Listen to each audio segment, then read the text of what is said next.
Hey there guys, and welcome back to Rickard's journey through Skyrim, where you find us back in the College of Winterhold, having finally returned the missing books to the librarian, later of which he told us to return to Tolfdir. Tolfdir spoke a little bit about some theorizing about what the orb that we found in Sarthol truly was.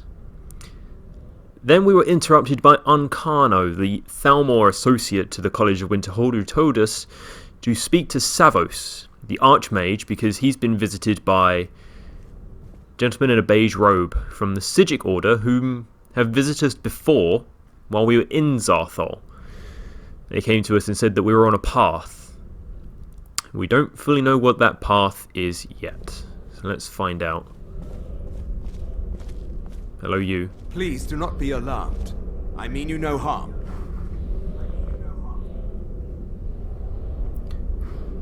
What do you mean? Quaranir. It is good to meet you in person. Is it? What have you done? You did this before. What did you do to it? What did you do? I merely wish to talk to you. I've given us a chance to speak privately. But I'm afraid I can't do this for long. We must be brief. Fantastic. I love brief. The college is of dire importance, and attempts to contact you, as we have previously, have failed. Have they? I believe it is due to the very source of our concern. This object, the Eye of Magnus, as your people have taken to calling it. The energy coming from it has prevented us from reaching you with the visions you have already seen. The longer it remains here, the more dangerous the situation becomes. And so I have come here personally to tell you it must be dealt with. I've saved the world so many times. If this is dangerous, why don't you do something? I'm afraid it's not that simple. Of course not. You must understand the Psijics Order does not typically intervene directly in events. My presence here will be seen as an affront to some within the Order. As soon as we have finished, I will be leaving your college. I'm all too aware that my arrival has aroused suspicion, especially in Oncano, your Thalmor associate. No shit. Nevertheless, my order will not act directly. You must take it upon yourself to do so. Because destiny and fate and all that jazz, right? Why should I trust you and your order? I presume you refer to Oncano's distaste for the Psijics Order. No, just your general lack of being here. We have power, and we will not allow them to control us. I assure you that we mean you no harm. Okay. So what is the problem? As you may have learned, this object, the Eye, is immensely powerful. The world is not ready for it. If it remains here, it will be misused. Indeed, many in the Order believe it has already. Rather, something will happen soon, something that cannot be avoided. So what do you expect from me? We believe that your efforts should be directed towards dealing with the aftermath, but we cannot predict what that will be. I fear I have already overstepped the bounds of my order, but I will offer this. You mean the Prime Directive? Seek out the Augur of Dunlane here in your college. His perception may be more coherent than ours. Who is the Augur of Dunlane? He was once a student here at the college. Now he is something different. Where can I find this Augur? I am unsure. He is somewhere within the college. Surely one of your colleagues must know his location. I am sorry I cannot provide you with further help, but this conversation requires a great deal of effort on my part. Now, I'm afraid I must leave you. We will continue to watch over you and guide you as best we can. It is within you to succeed. Never forget that. I'm sorry. Were you about to say something? Well, what is the meaning of this? I'm sorry, I'm afraid I don't understand. Don't play coy. You asked to see a specific member of the college. Here he is. Now what is it that you want? There's been a misunderstanding. Clearly I should not be here. I shall simply take my leave. What? What trickery is this? You're not going anywhere until I find out what you're up to. I am not up to anything. I apologize if I have offended you in any way. We will see about this. That would be in every way, I think. Oh god, I'm not a mage. Yes, I use spells, but I'm a healer. God damn it. I'm not sure what happened. Me neither. A monk from the Psijic Order.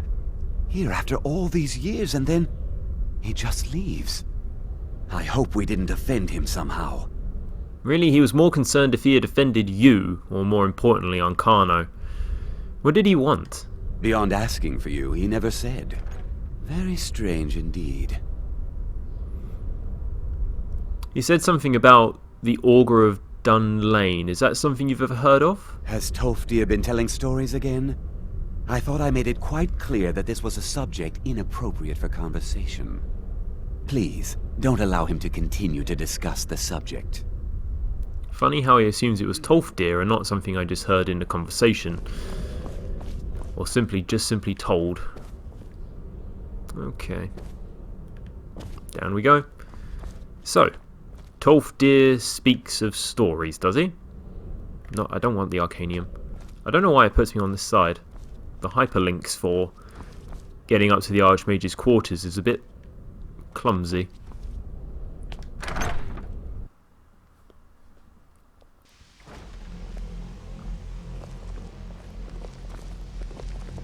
Okay. Tolfdir.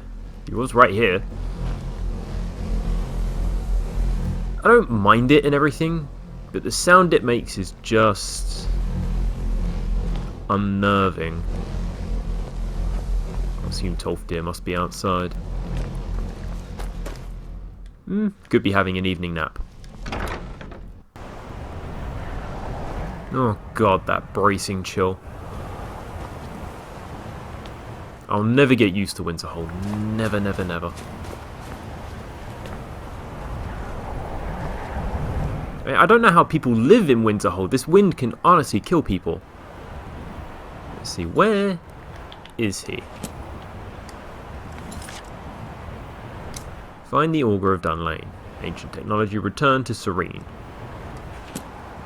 I know, I should... I released a wolf in full grief. I really need to kill the damn thing. A werewolf, of all things. That's the thing I'm ignoring right now. For the world.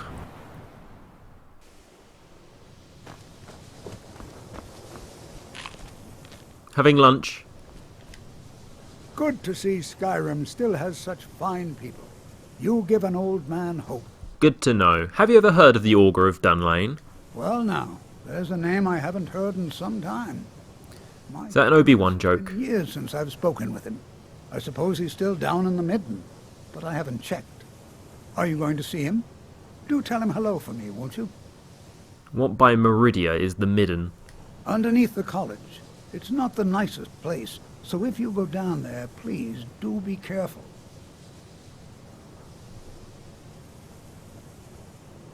Can you tell me a little bit more about the Augur? Well, I suppose he wouldn't mind. It was all before my time, you understand. I've heard the stories, the same as anyone else. He was a brilliant student, an accomplished wizard, delved into magic in a way none had seen before. But I think he became too focused on just how much power he could acquire. Really? That's what led to the accident. I came all the way to Skyrim just to get away. What accident? Do you remember what I first told you? About how not being able to control magic could destroy you? Oh, I didn't well, simply that's mean it could kill you. awkward. The Sorry to Augur's have brought it accident is another very real type of a life destroyed. Well, it's been described as an accident. I can't imagine it was intentional. Something must have gone wrong, and he ended up in the state he's in now, fused to the energies that flow through the college. I've never felt it appropriate to ask him about it, about how that must feel. Or I suppose, if he can feel at all. Nice. Until next time. So, the Midden. Underneath, so where can we go to get underneath the college? I've seen little trapdoors here and there. Is that Are they expected? Yes, it is. I don't suppose it's appropriate to use something like that. Let's be prepped. In we go.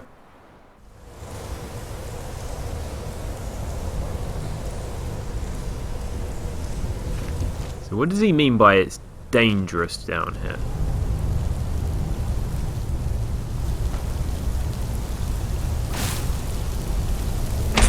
Other than dangerously dark.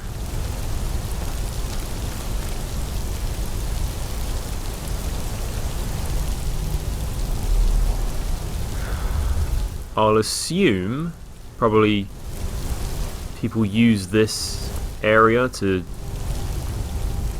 do something that the college would rather they don't do.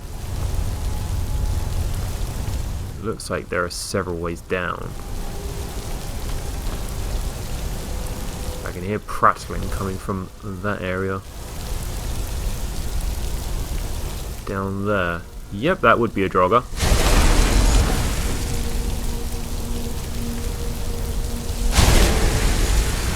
Dealt with, I think. Nope. Let me guess. Yeah, it's draining my magicka. God damn it, I love this spell. It's powerful, but I do not have the magicka to cast this for very long.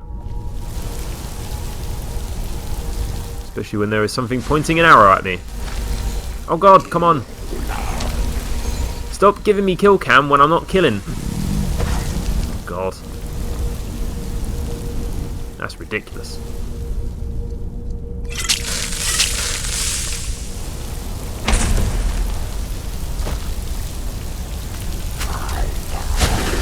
Now is he dead? Yay. God damn it. Still wearing the Ring of Hearseen, although I have no idea why. I'm not dropping down there without a way to get back.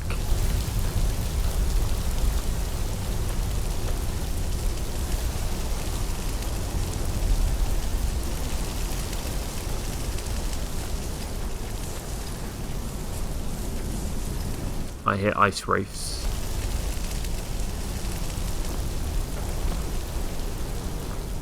Well, that's pleasant. Bloody bedroll, bloody chair, and a bloody wall. What in none happened down here? Or happens. Apparently it doesn't seem to go away.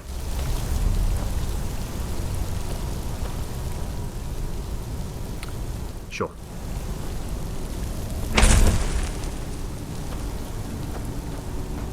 Another way back up into the Hall of Countenance of many things.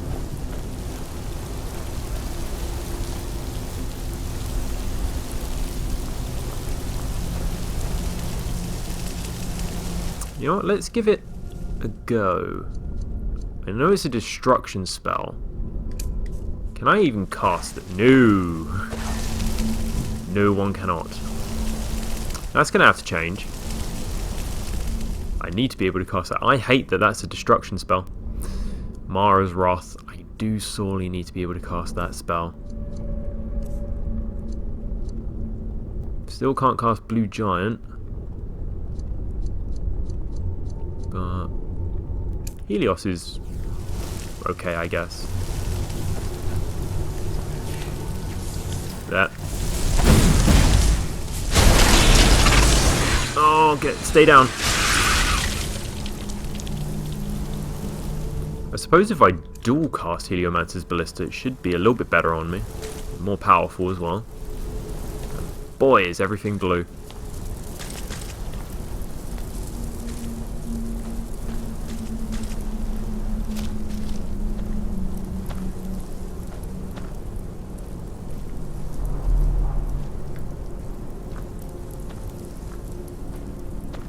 Torch bugs. It looks like alchemists must come down here as well.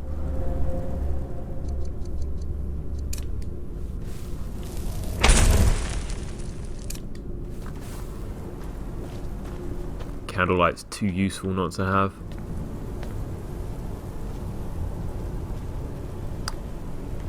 Well, that doesn't look dangerous at all.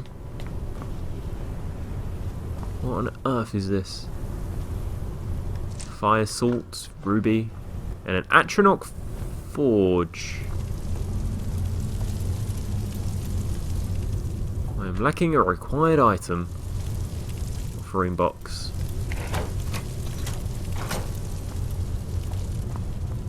That's an Oblivion gate. Sigil.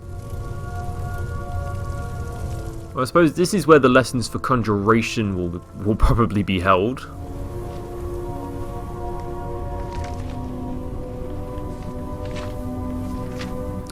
Nephew, I apologise that I cannot see you personally before you leave. The trip from Sadrith Mora is treacherous this season, or I would have visited upon hearing the news.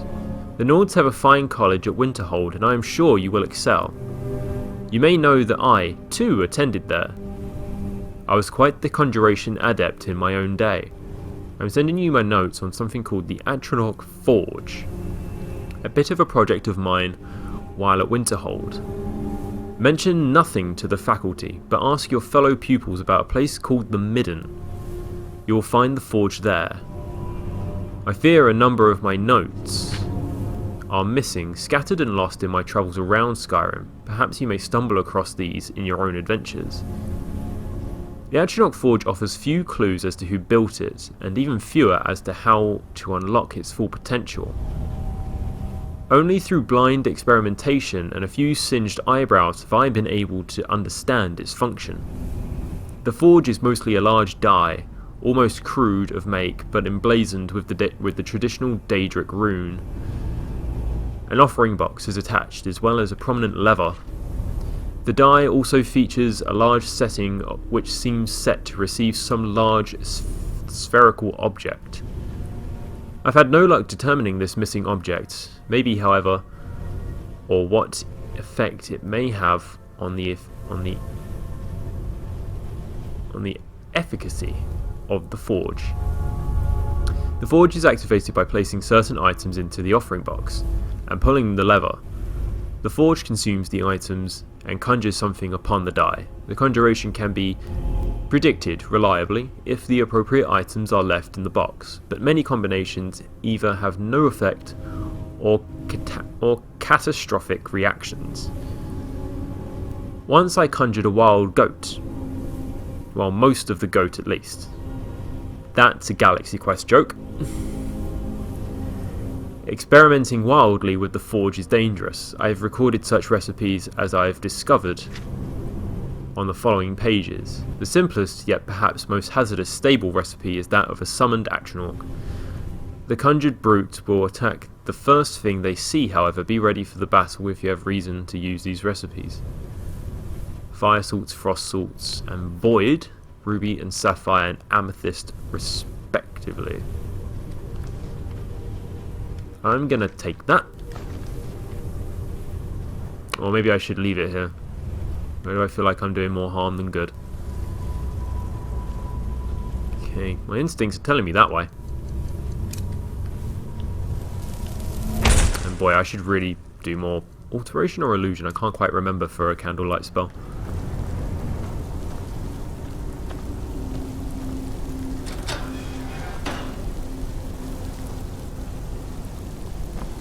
I can't really believe that people would live down here. I'll take that. Why not?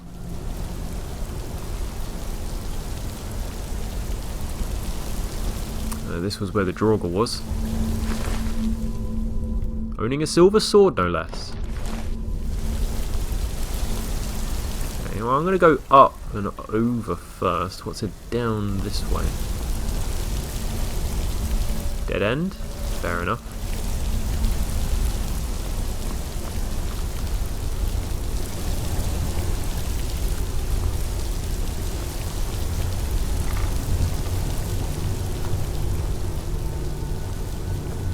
To the Midden Dark.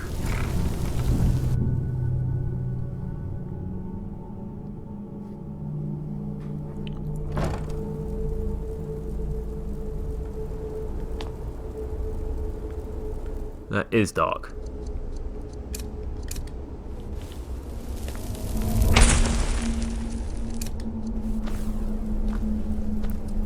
Because that's not creepy.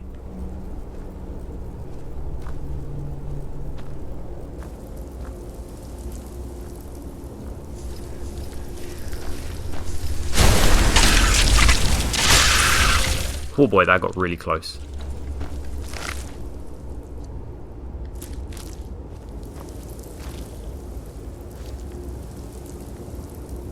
Oh, I'm not dropping down there anytime soon. There is a chest. We'll inspect further along before we drop down anywhere.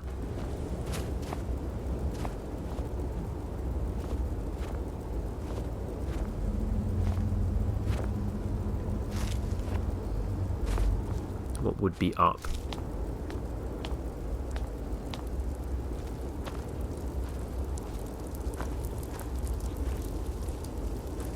A little unnerving with the skeletons everywhere.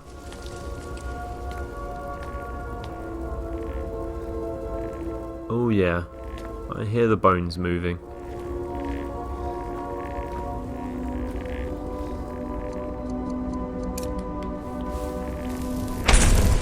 Come on out.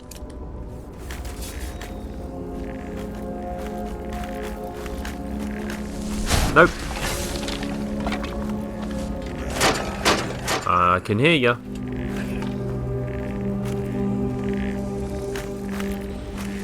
Drop dead.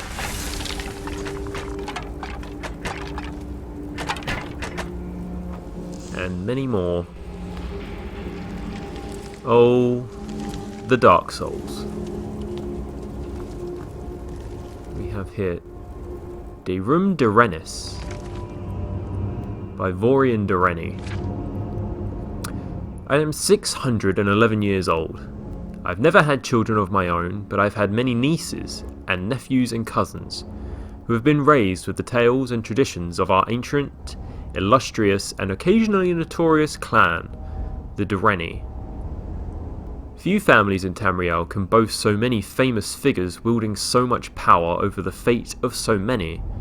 Our warriors and our kings are stuff of legend, and it is not to dismiss their honour and their achievements to say you have heard quite enough about them. I myself have never picked up a sword or written an important lore, but I am part of a lesser known but still important de Reni tradition. The Way of the Wizard.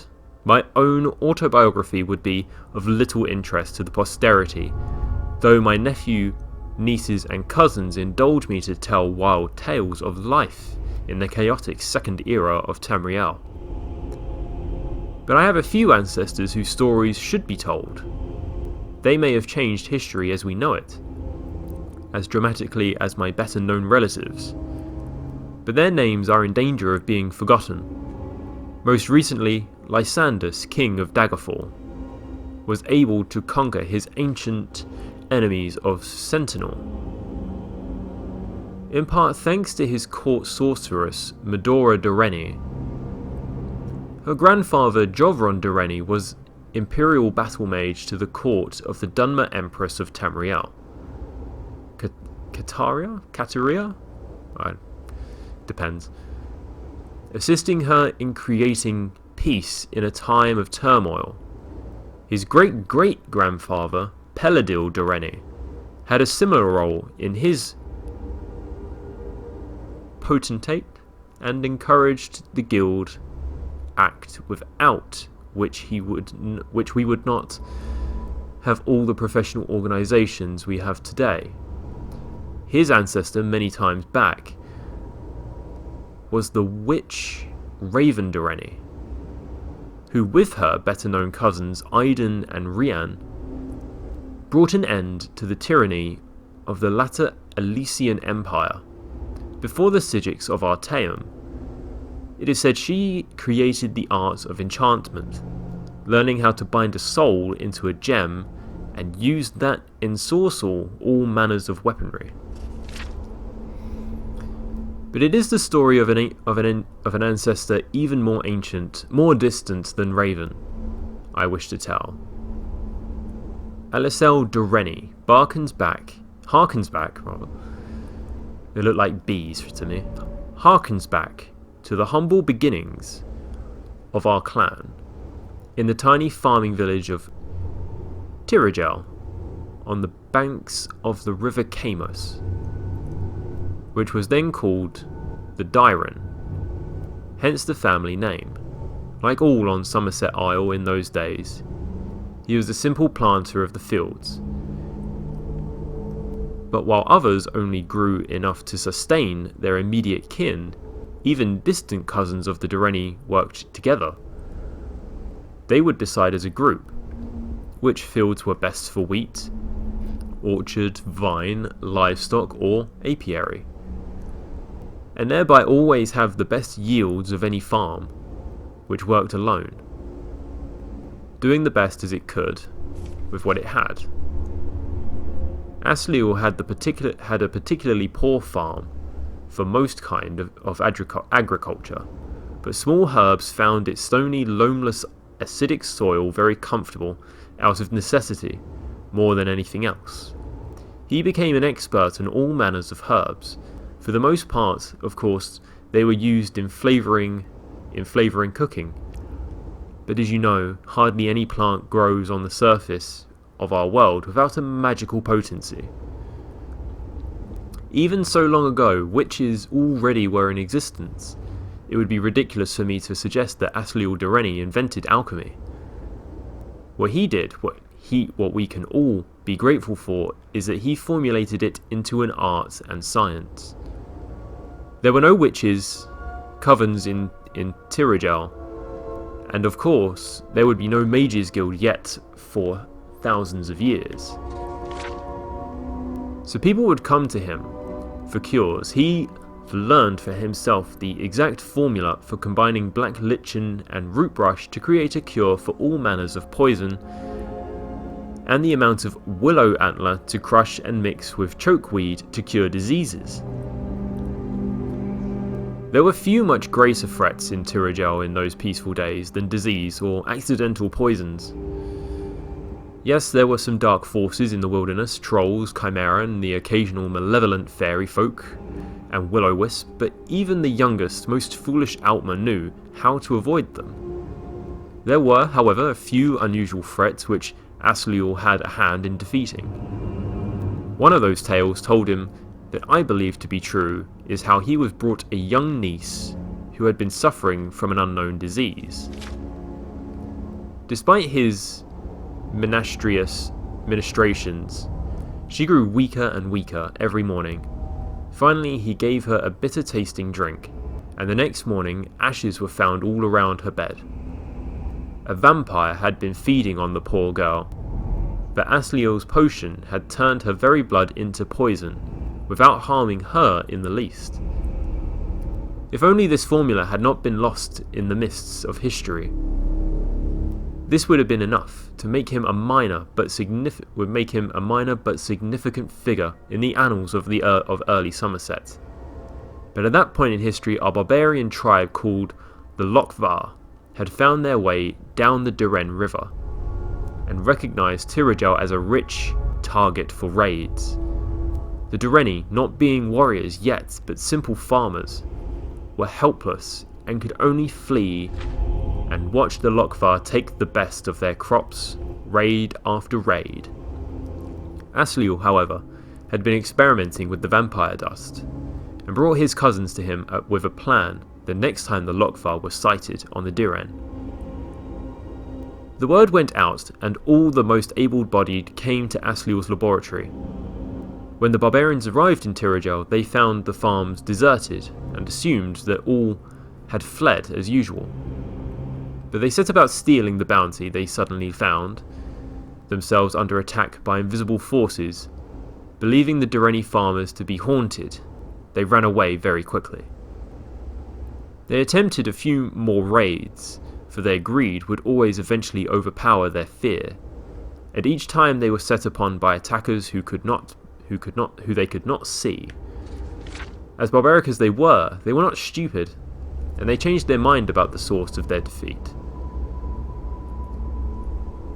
It could not be that the farms were haunted, because the crops were still being tended and harvested, and the animals seemed to show no fear, the Logvar decided to send a scout to the farm to see if he could spy their secrets. The scout sent word back to the Logvar that the Durrani farmers were populated with flesh and blood, entirely visible Altmer.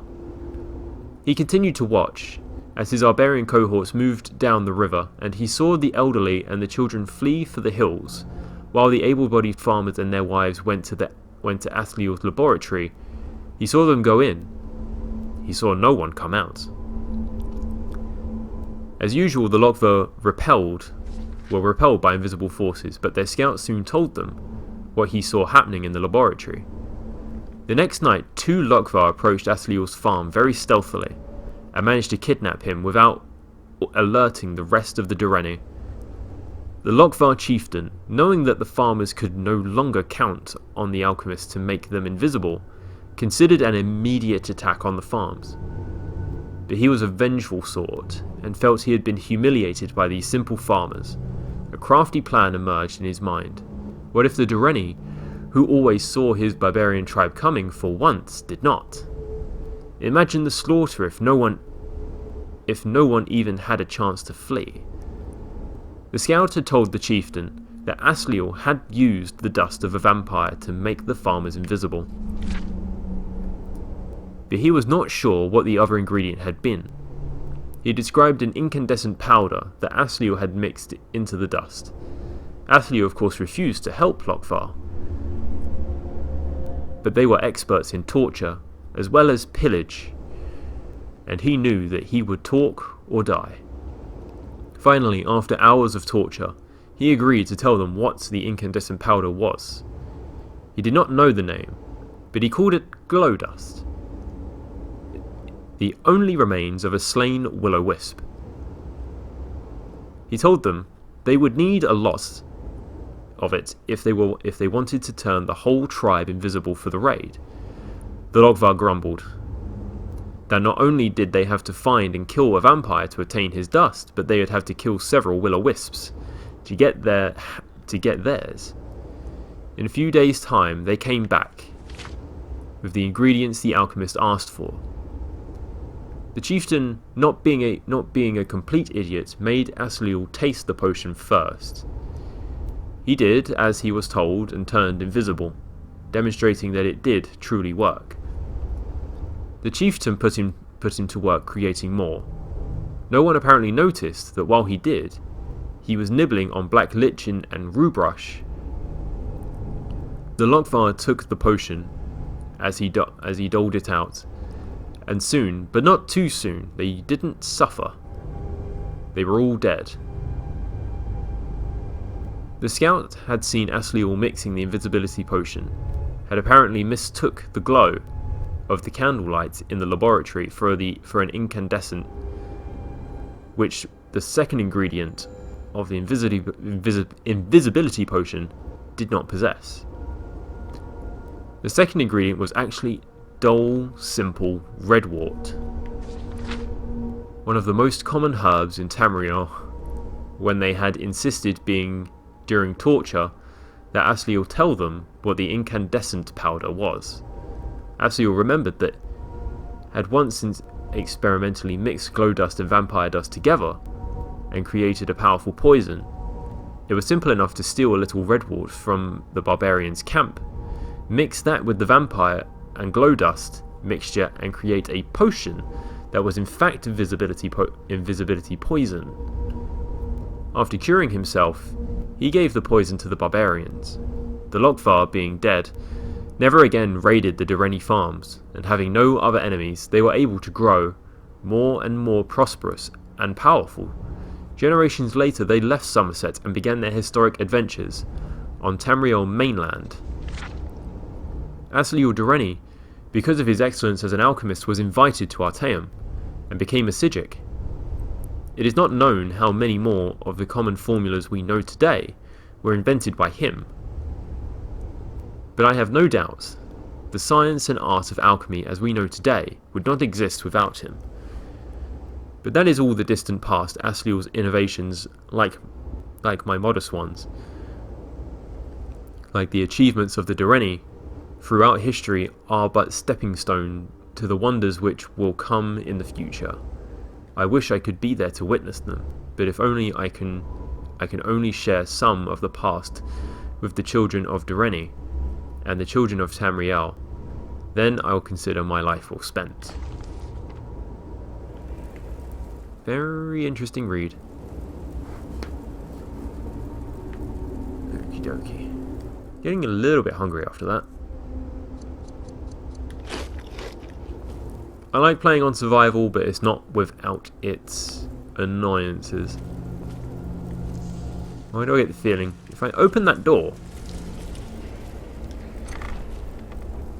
Nope, good. Oh, because that's not, you know, something else entirely.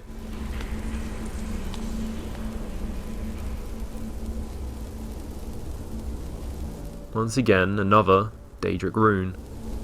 Or a Daedric gauntlet.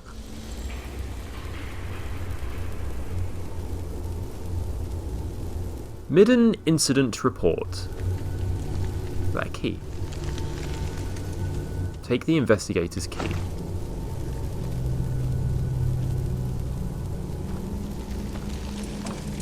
I see the fire dust. I'll take that. I am carrying too much. Of course I am. I need that. Camping supplies, of course, which are heavy. Essence extractor. I need to give that to freaking Septimus. I can possibly drop a torch or two. Okay, so let's read Midden incident report. Lots of reading today. The missing students were found in the Midden this morning, dead as expected. None of us bothered keeping a detect life charm for the search at this point.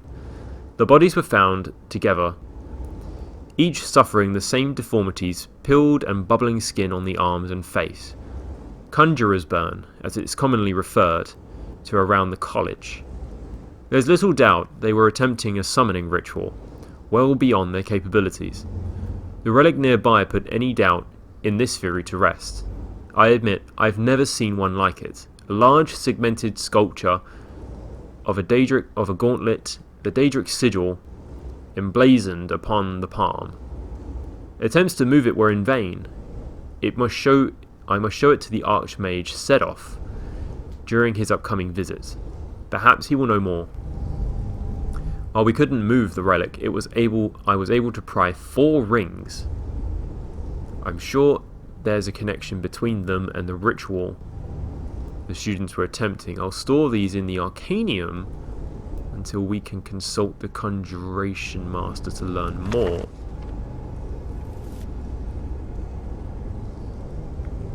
I'm not one for conjuration. Really not. In terms of summoning, I tend not to mind too much. I can't be against all things. Summoning wolves and Atronachs can sometimes be useful, though I loathe to fight them. I can understand their uses. How did a goat get down here, I wonder?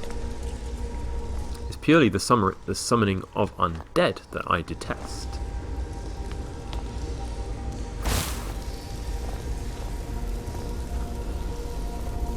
Though I do believe I've overshot my marker, it's somewhere back there.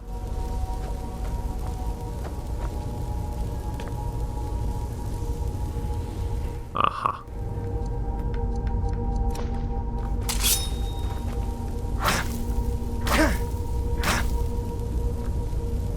Spiders? Yep.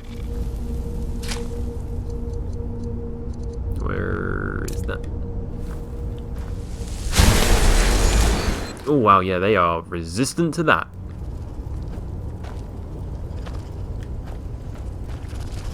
Oh god, there's more than one. Do they want to come closer? I don't think they do.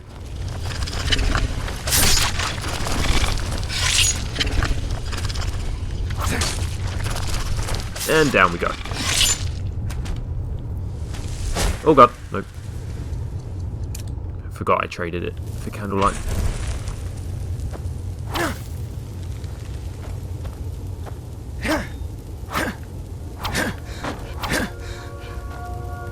I'm right, it looks like something should be there. Have I reached a dead end?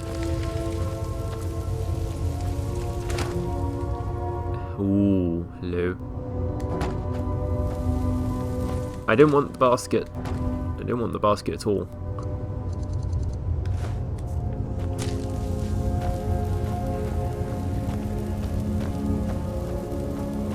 That was the way from which I came, and this is a dead end, apparently.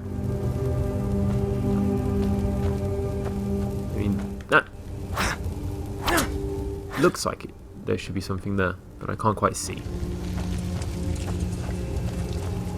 Oh no, not a dead end. It's merely the bottom. Okay. Oh, nope, it still goes on. Into Skyrim. Well, we don't want to leave.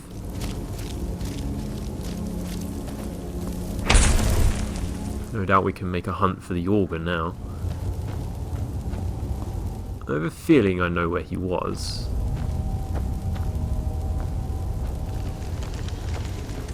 I just believe I probably went past him.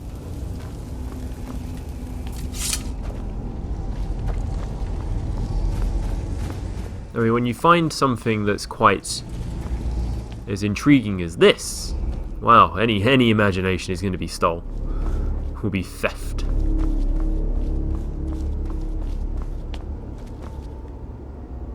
Let's see, I believe he was back this way.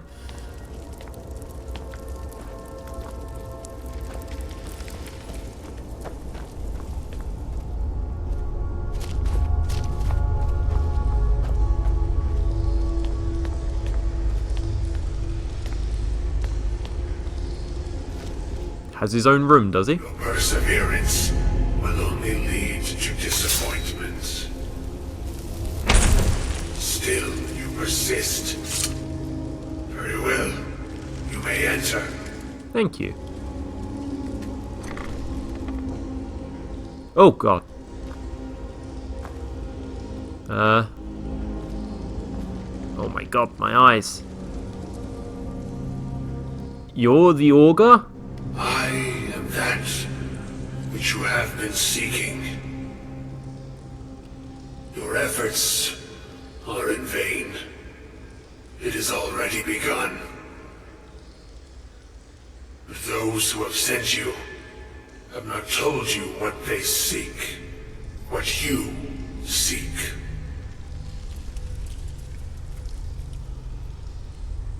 I was told to find you. Indeed.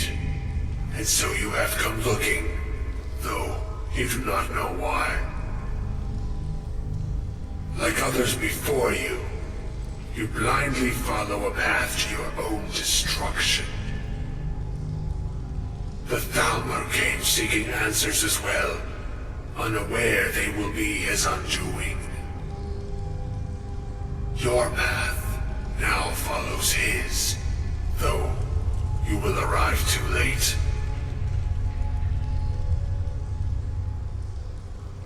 I'm not going to ask what Thalmor because I believe I know what's Thalmor. I am not the first to come see you. No, though you may be the last. The one who calls himself Ankano has sought my knowledge as well, through very different questions. Your path differs from most. You are being guided, pushed towards something. Tell me something I don't know. It is a good path, one untraveled by many. It is a path that can save your college. I will tell you what you need to know to follow it further. Well, I didn't know it was a good path, but okay. What do I need? Tell me. You, and those aiding you, wish to know more about the Eye of Magnus. You wish to avoid the disaster of which you are not yet aware. To see through Magnus's eye without being blinded, you require his staff. Events now spiral quickly towards the inevitable center. So you must act with haste. Take this knowledge to your archmage.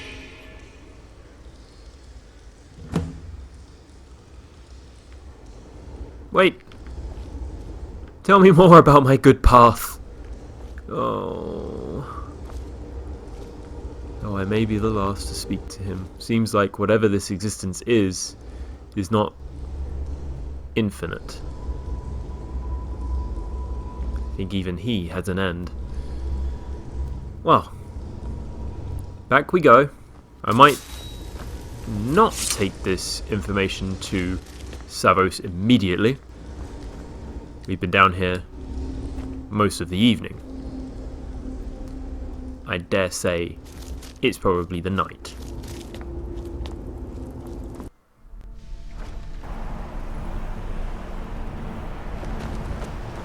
Well, it's good to see that we have a clear morning for now. I took a night's rest. By the time I got up, outside of the midden, pretty much everyone was asleep, so, well, I joined them. Right, let's waste no time. The augur was quite persistent that we take any knowledge we found to Savos. Right away. Yeah. It doesn't look friendly.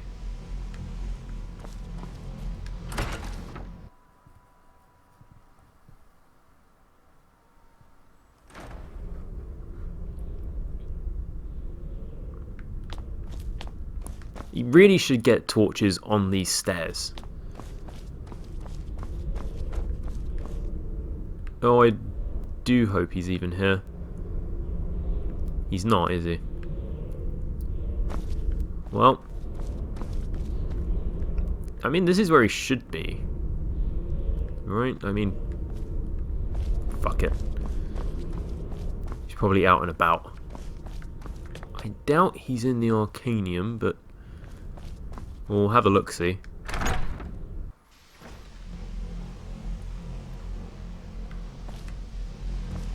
Oh, he's here, of all places. Savos? What you learn here will last you a lifetime. Several, if you're talented. I have very important knowledge for you. Really? And what might that be? We need to find the staff of Magnus. I'm sorry, what? Well, I'd certainly love to have such a powerful staff, but I'm not really sure that any of us need it. It's connected to the orb. And how do you know of this? I spoke with the Augur of Dunlane. Did you really? And he specifically mentioned the staff of Magnus? Yeah. I'm impressed with your initiative. Of course, someone will need to follow up on this. That's going to be me? What should I do next? A most impressive attitude. Keep this up, and you'll do quite well for yourself. Something as specific and ancient as the Staff of Magnus. I'm not sure we'd ever find something like that. I seem to recall Mirabelle mentioning the staff somewhat recently. Why don't you see if she can tell you anything? I'm quite pleased with your progress, you know. You've certainly proven yourself to be more than a mere apprentice. Well done. This circlet once proved invaluable to me. I hope it can be of use to you now.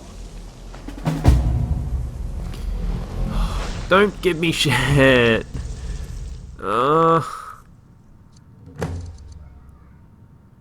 Increases magicka by 70. God damn it. I mean, that's nice and all. That's very nice. Still can't cast shit, though. Okay, off to find Mirabelle. Outside she normally is.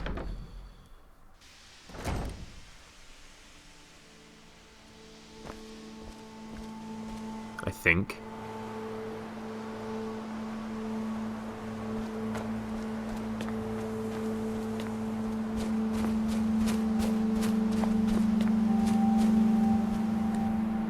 Unless it just didn't. There we go. Oh no, she is outside. There she is. Hey, Mirabelle. Please don't bother the Archmage unless it's absolutely necessary. I've bothered him a lot the past few days. He said you might know something about the Staff of Magnus. Well, now that's an odd question. Why in the world would you be asking? The Archmage said basically what I just said.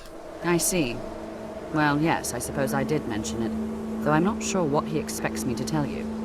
I only brought it to his attention a few months back when the Synod showed up here looking for The it. Synod, I've heard of They were those. apparently under the impression we were keeping it in a closet somewhere. Refresh my mind, who's the Synod? Mages based out of Cyrodiil. There we go. They fancy themselves the imperial authority on magic these last few hundred years. My understanding is that all they really do is make noise in an attempt to curry favor from the Emperor. Lots of politics, little magic. I was quite surprised to find them on our doorstep. They seemed amiable enough, but their line of questioning made me uneasy. It became clear they're trying to hoard powerful artifacts, looking to consolidate power. Who wouldn't want to do that? So no one knows the staff's location, they just presumed you had it. No one here does. The Synod seemed convinced it was somewhere in Skyrim. They inquired about the ruins of Mzulft, but that's all I remember. It sounded like they were heading there, though they were rather secretive about why. I suppose if you're intent on looking for the staff, there's a chance they might be in Mzulft yet. Just don't expect them to be cooperative. What else can you tell me about the Staff of Magnus? I mean, darling, you're telling me not to expect them to be cooperative. They went to a dwarven ruin. I'd be lucky if I found them alive. I'm speaking of Nashu and Zel, of course, my experience there, bloody hell. The Staff of Magnus, tell me more. I'm not really sure. Made and used by Magnus himself, if you believe those sorts of things. I believe I've heard it said that it's the only thing that could adequately contain his power. The sort of embellishment wizards of ancient times loved to make. Fair enough. I will leave you be. Mzulft. Ooh, long way. Long way. Okay, we're off on a long journey then. Shall we walk?